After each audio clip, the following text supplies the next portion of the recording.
पहेली और भुजो रोज की तरह स्कूल जाते हैं। स्कूल जाते समय उन्हें एक लड़का रोज डस्टबिन के पास नजर आता है जो कि प्लास्टिक की बोतलें जमा करता है।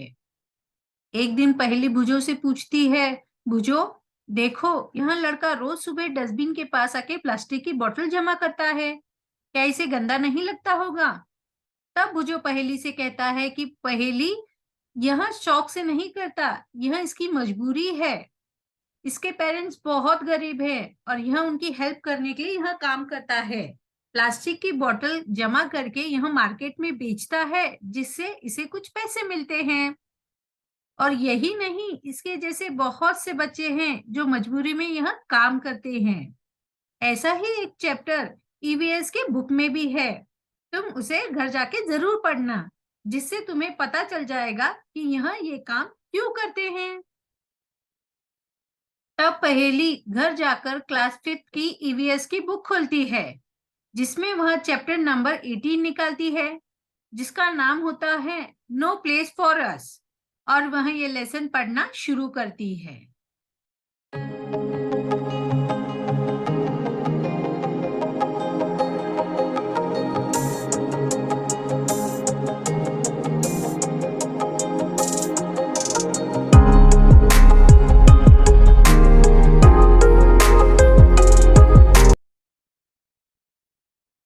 No place for us. Jaitra Bhai. Jaitra Bhai was sitting at the door with his daughter Jimli. They were waiting for Sidhya.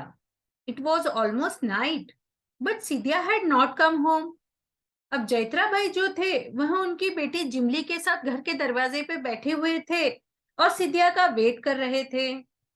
रात हो चुकी थी, लेकिन सिद्धिया अब तक घर नहीं लौटा था। 2 years back, Jaitra भाई's family came to Mumbai from Sinduri village.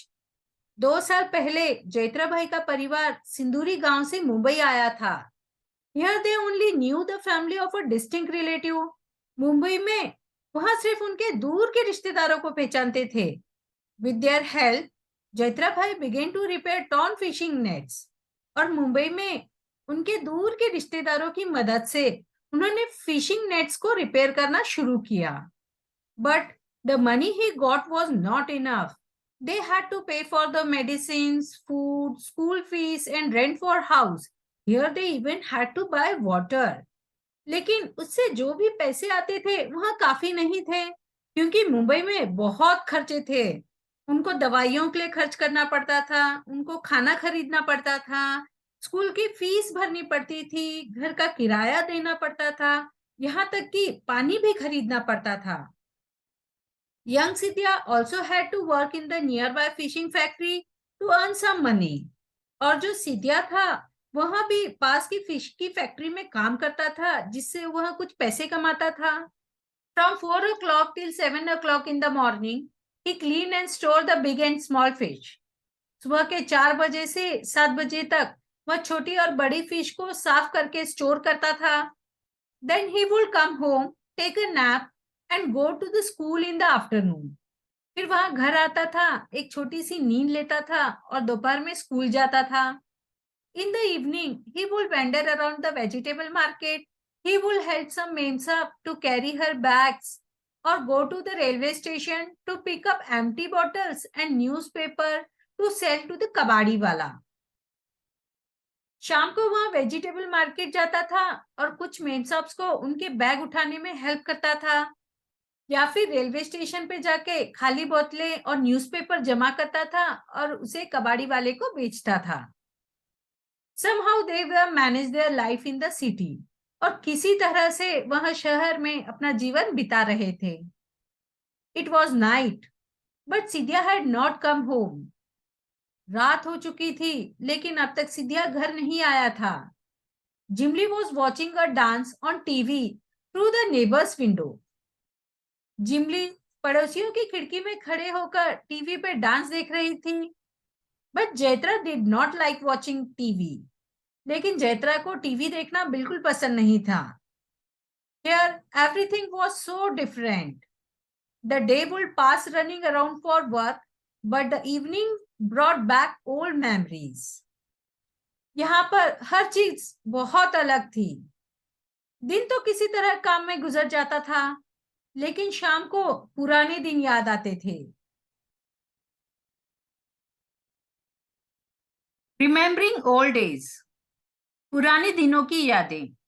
Jaitra भाई घर के दरवाजे पे बैठ के सिद्धिया का वेट कर रहे थे, तब उन्हें पुराने दिन याद आने लगते हैं। Jaitra was born in Khedi village in the middle of thick green jungle and hills. His people had been living here for many years, even before his grandfather was born. अब जैत्रा जो थे वहां खेड़ी विलेज में पैदा हुए थे, जो कि हरे भरे जंगलों और पहाड़ों के बीच में था। उनके गांव के लोग वहां पर बहुत सालों से रह रहे थे, यहाँ तक कि उनके दादाजी पैदा होने से पहले से वो लोग वहां रहते थे। There was peace in Jaitra's village but not silence. Jaitra भाई के विलेज में शांति थी, लेकिन चुप्पी नहीं थी, मौन नहीं था। There were so many soothing sounds, the gurgle of flowing river, the murmur of trees and the chirping of birds. उनके गांव में बहुत सुंदर सुंदर आवाजें आती थी, जैसे नदियों के बहने की, पेड़ों के गड़गड़ाहट की, चिड़ियों के चहचहाट की। पीपल डिड फार्मिंग, लोग खेती करते थे। They will go to the nearby forest, chatting and singing together to collect wild fruits, roots and dried wood. अब लोग जो थे वहां आसपास के जंगल में जाते थे, एक साथ बातें करते हुए जाते थे, कभी एक साथ गाना गाते हुए जाते थे, और वहां से कुछ फल, पेड़ पौधों के जो जड़ होती है वो, और सूखी लकड़ियां जमा करके लाते थे। While working with elders, children also learn many things: to dance together, to play flute and dhol, to make pots of clay and bamboo, to recognize birds and emit their sounds, etc. अब बड़े लोगों के साथ छोटे बच्चे भी जाते थे, तो उनके साथ काम करते करते छोटे बच्चे भी बहुत सारी चीजें सीखते थे, जैसे साथ में नाचना, बांसुरी और ढोल बजाना, बाम्बू के और क्ले के पॉट्स बनाना, अलग अलग चिड़िया को पहचानना और उनके जैसे आवाजें निकालना। People collect things from the forest for their use. अब वह जंगलों से अपने उपयोग की अलग अलग चीजें इकट्ठा करके लाते थे। Some of those they would sell in the town across the river. With that money they would buy salt, oil, rice and some clothes. अब इकट्ठा की हुई चीजों में से कुछ वहां अपने लिए रख लेते थे, और कुछ आसपास के गांव में नदी के पार जाकर बेच देते थे। और जो भी पैसा आता था उससे नमक, तेल, चावल और कुछ कपड़े खरीदते थे। It was a village but people here live together like a big family. यहाँ एक गांव था, लेकिन लोग एक दूसरे के साथ एक बड़े परिवार के जैसे मिलजुल के रहते थे। Jaitra sister was married in the same village. Jaitra की बहन की शादी भी इसी गांव में हुई थी। People help each other in good and bad times.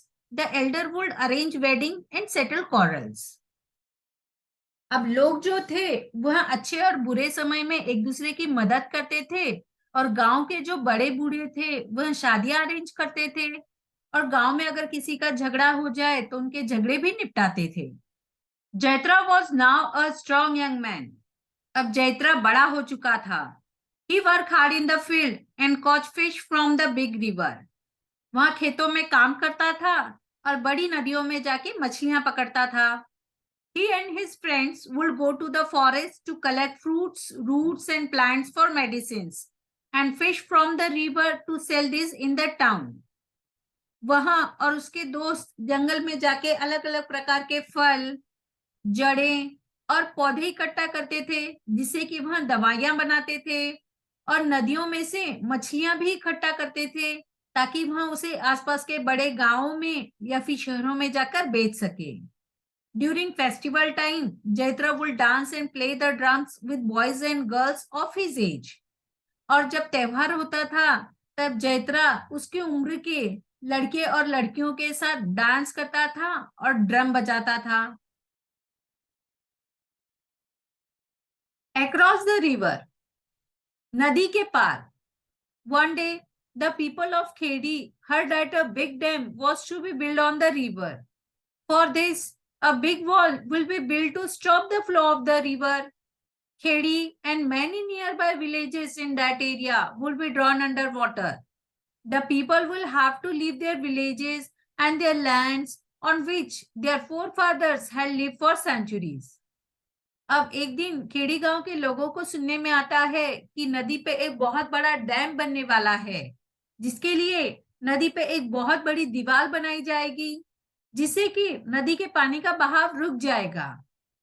इस कारण खेड़ी गांव और जो नदी के आसपास के जो छोटे मोटे गांव हैं वह पानी में डूब जाएंगे। इसीलिए वहां के लोगों को उनके पूर्वजों के गांव और उनकी खेती बाड़ी की जमीन, जहां की उनके पूर्वज सालों से रहते थे, उसे छोड़कर कहीं और जाना पड़ेगा। After a few days, government officers along with the police started visiting these villages. और कुछ ही दिनों में गवर्नमेंट के ऑफिसर्स पुलिस के साथ इन गांव में आना शुरू हो गए। Small children of the village saw the police for the first time.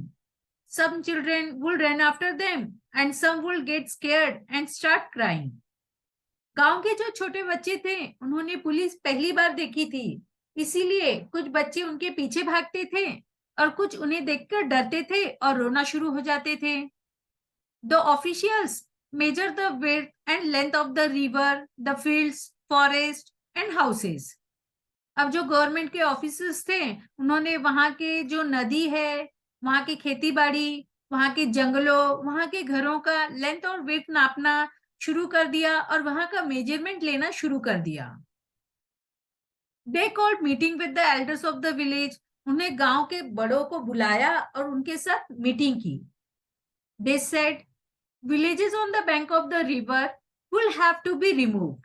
और उन्होंने उन्हें बताया कि गांव जो नदी के आसपास के गांव हैं उन्हें वहां से हटाना पड़ेगा और people having land at Khedi will be given land far away on the other side of the river. और जिन भी लोगों की खेड़ी गांव में जमीन है उन्हें नदी के दूसरे पार, नदी से बहुत दूर सरकार की तरफ से दूसरी जमीन दी जाएगी। They will have everything there. A school, electricity, hospitals, buses, trains, etc. They will have all that they could not even dream of here in Khedi. अब वो ऑफिसर्स बताते हैं कि उन्हें वहां पर हर तरह की सुविधा मिलेगी, जैसे कि वहां पर स्कूल होंगे, इलेक्ट्रिसिटी होगी, हॉस्पिटल्स होंगे, बसेस होंगे, ट्रेन होंगे और बहुत कुछ होगा जो कि उन्होंने खेड़ी विलेज में कभी सपनों में भी नहीं सोचा होगा। Jaitra's parents and most elders were not happy about leaving their village. लेकिन जैत्रा के पेरेंट्स और गांव के जो बड़े लोग थे वह गांव छोड़कर बिल्कुल खुश नहीं थे। Listening to all this, Jaitra will get a little scared but also feel excited. यह सब सुनकर जैत्रा थोड़ा डर रहा था, लेकिन वह बहुत एक्साइटेड भी था। He would think that after getting married, he would take his bride to the new house in the new village. और वह सोचने लगा कि शादी के बाद वह अपनी दुल्हन को लेके नए घर में, नए गांव में रहने जाएगा। A house where he could just press a button for the light and turn on the tap for water. He would go by bus to see the city. वह ऐसे घर में रहने जाएगा जहां पर वह बटन दबाएगा तो लाइट ऑन हो जाएगी और नल खोलेगा तो नल में से पानी आने लगेगा और सिटी देखने के लिए वह बस में बैठ के यहाँ वहां जाएंगे। When he would have children, he could send them to school. They will not be like him who had never been to school. अब जैत्रा तो कभी स्कूल गया नहीं था, इसलिए वह सोचता है कि जब उसके बच्चे होंगे तो वह उसकी तरह अनपढ़ नहीं होंगे, वह उनके बच्चों को स्कूल भेजेगा। A new place, एक नई जगह। It was summer afternoon. Jaitra was feeling pain in the hot sun and wind. His feet were burning on the coal tar of the Pakka road.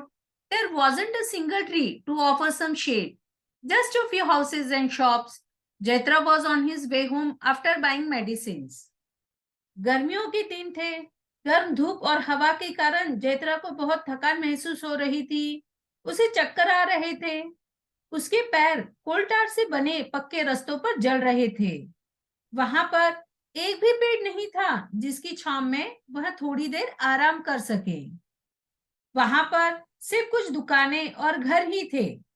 Jaitra दवाई खरीदकर घर जा रहा था। He had an old tire on his back. These days, he had to light his stove with just these rubber pieces of old tires. These caught fire fast and also sent some firewood. But the smoke and smell of burning tires were terrible. उसके पीठ पर एक पुराना tyre था जिसकी मदद से वह इन दिनों अपने घर का चूल्हा जलाता था। इन रबर के टुकड़ों से जल्दी आग जलती थी जिसकी वजह से कुछ लकड़ियां बच जाती थी, लेकिन इन टुकड़ों से बहुत धुआं होता था और बहुत गंदी बदबू भी आती थी। In this new Sinduri village, they had to pay money for everything: medicines, food, vegetables, firewood, and fodder for the animals. They could just not afford to buy kerosene. But from where to get the money for all this? Thinking of all this, Jaitra reached home.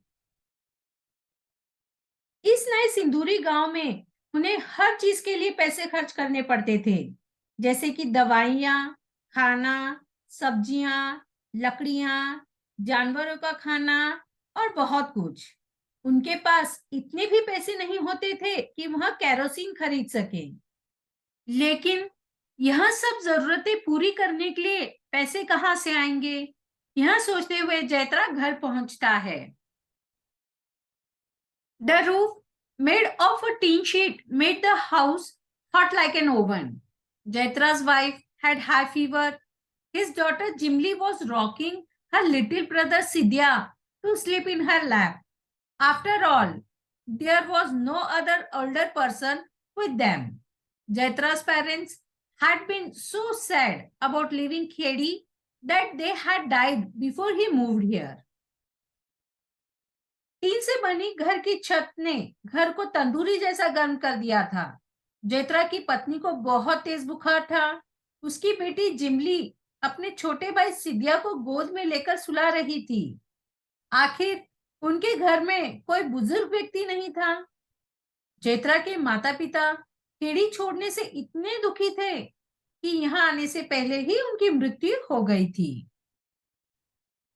इन सिंदूरी there were only 8-10 families he could call his own, those from his old village. The whole village had got scattered and people had gone wherever they had been given land. सिंदूरी में उनके पुराने गांव के 8-10 परिवार ही ऐसे थे जिन्हें वह अपना कह सकता था। पूरा गांव बिखर चुका था और सरकार लोगों को जहां जहां जमीन देती वह वहां चले जाते। This was not like the new village Jaitra had dreamed about. There was electricity, but only for some time in a day, and then the electricity bill had also to be paid. There were taps, but no water. यहाँ उस नए गांव जैसा बिल्कुल नहीं था जिसका जैत्रा ने सपना देखा था। यहाँ बिजली तो थी, लेकिन दिन में कुछ ही समय के लिए, जिसके लिए बिजली का बिल भी भरना पड़ता था। यहाँ नल तो थे पर पानी नहीं था।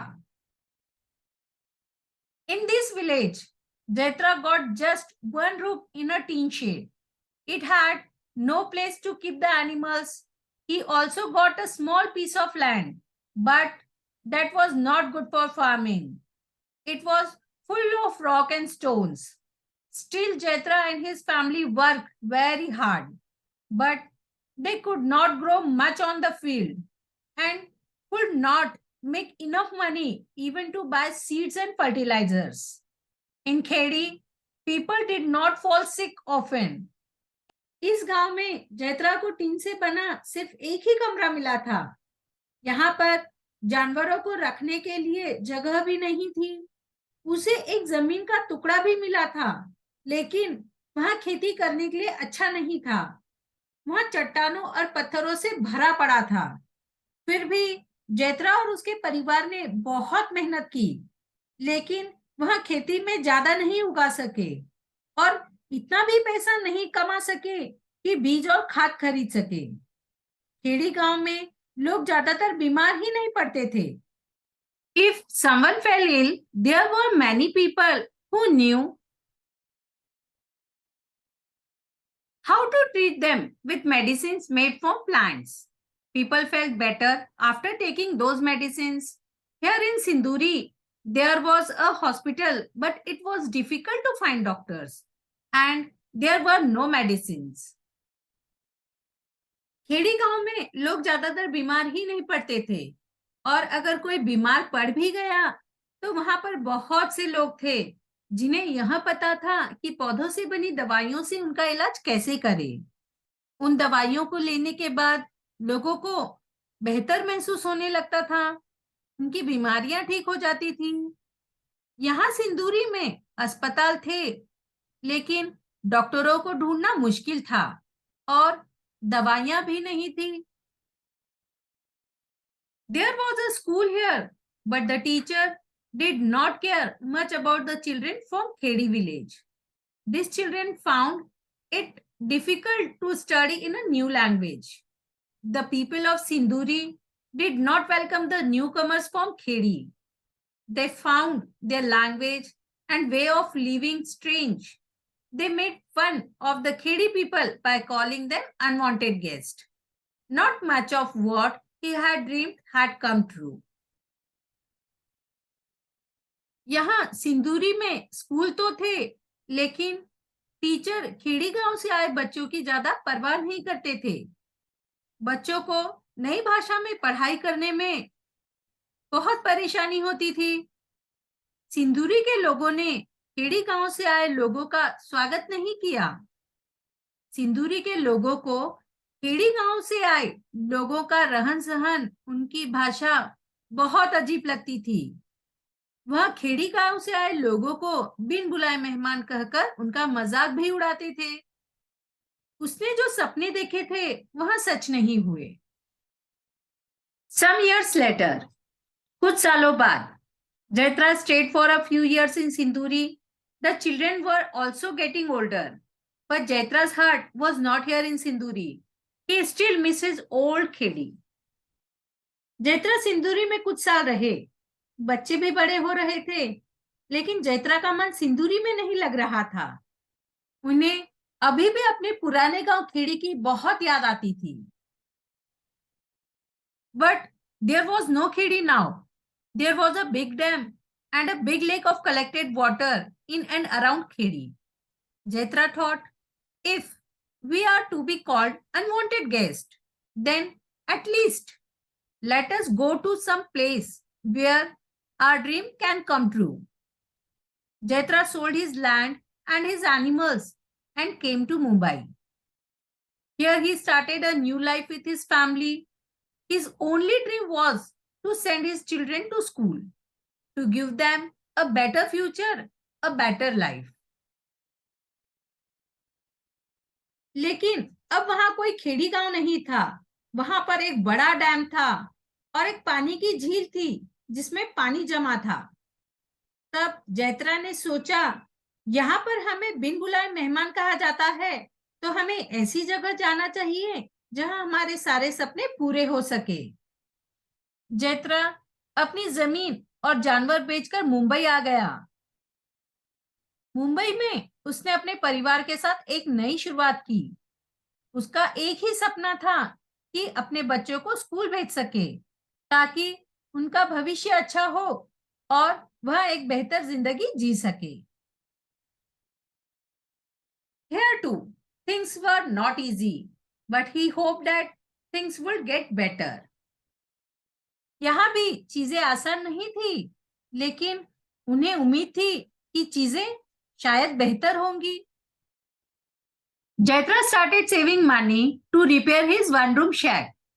अब शैक का मतलब होता है एक कमरे की झोपड़ी। अब जैत्रा ने मुंबई में आते ही अपने एक कमरे की झोपड़ी को रिपेयर करने के लिए पैसा जमा करना शुरू कर दिया। His relatives will tell him, don't waste money on this. Who knows? We may have to move from here too. In Mumbai, there is no place to stay for outsiders like us. Jaitra के रिश्तेदारों ने उसे समझाया कि इन चीजों पे अपना पैसा बर्बाद मत करो। किसे पता कि हमें यहाँ से भी हटना पड़े। मुंबई में हम जैसे बाहर से आए लोगों के रहने के लिए कोई जगह नहीं है। Jaitra was scared and worried. He thought, we left Khedi for Sinduri. We then left Sinduri for Mumbai. If we have to move from here too, then where can we go? In this big city, is there not even a small place for my family to stay? रिश्तेदारों की बातें सुनकर जैत्रा डर गया और चिंता में पड़ गया। उसने सोचा, हम खेड़ी से सिंदूरी गए, फिर सिंदूरी से मुंबई आए, यहां से भी जाना पड़े तो कहां जाएंगे? इस बड़े शहर में मेरे परिवार के रहने के लिए एक छोटी सी भी जगह नहीं है क्या? इस तरह से पहेली का लेसन खत्म हुआ और पहेली को समझ में आया कि जब लोग एक जगह से दूसरी जगह रहने के लिए जाते हैं तो उन्हें किन किन परेशानियों का सामना करना पड़ता है। और इसके साथ ही यह वीडियो भी खत्म हुआ। अगर आपको यह वीडियो पसंद आया हो तो इसे लाइक, शेयर, सब्सक्राइब करना न भूलें और बेल आइकन जरूर दबाएं जिससे आने वाले हर वीडियो की जानकारी आपको सबसे पहले मिल सके।